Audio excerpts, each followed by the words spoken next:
Hey everyone, so you're ready to make some awesome improvements to your lot? That's fantastic. We're here to walk you through it step by step. Let's get right into it. Okay, so the very first thing you're going to need is what's called the Lot Improvement Plan Request, or LIP form. And yeah, right off the bat, let's just get the lingo down. We call it a LIPR.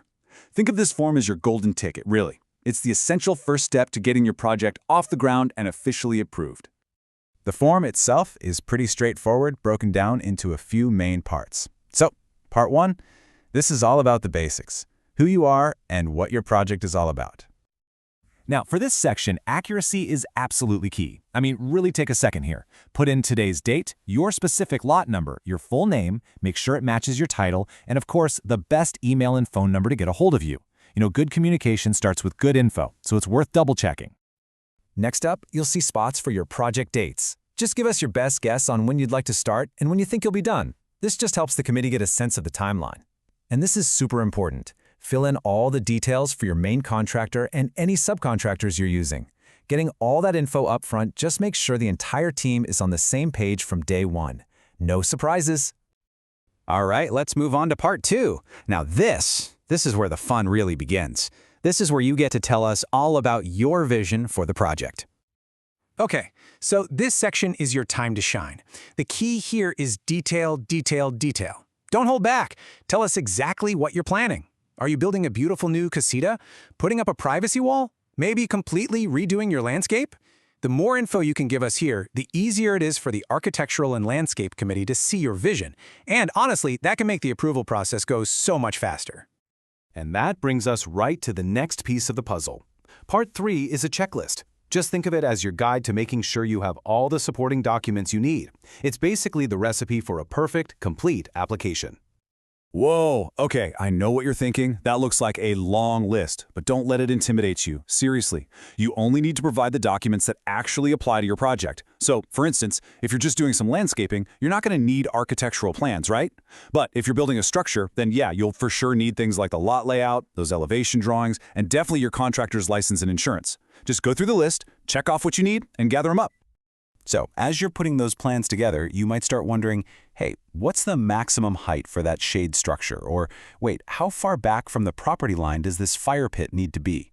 And you know what? Those are exactly the right questions to be asking. And here's your answer. This table right here, the quick reference table, is about to become your absolute best friend in this process. Seriously. It lists out pretty much every type of structure you can think of, from coach pads to privacy walls, and it gives you the exact pre-approved measurements for setbacks, height, all that good stuff. So before you even think about submitting, check your plans against this chart. It'll save you a ton of time and make sure everything's good to go. Okay, so your plans are drawn up, everything measures out, it's time for the final confirmations. Part 4 is all about the signatures. This is where both you and your contractor officially agree that you've read, you understand, and you're going to follow all the resort's rules. And the big thing to notice here is that it requires 2 signatures. Your signature says, yep, I've read the guidelines, and your contractor's signature says, me too, and I promise to build this project exactly according to those rules. It's all about making sure everyone is on the same team, working toward the same exact goal. All right, you have filled everything out. You've gathered all your documents, you've signed on the dotted line, you are so close. It is time for the final, most exciting step, submitting your plan.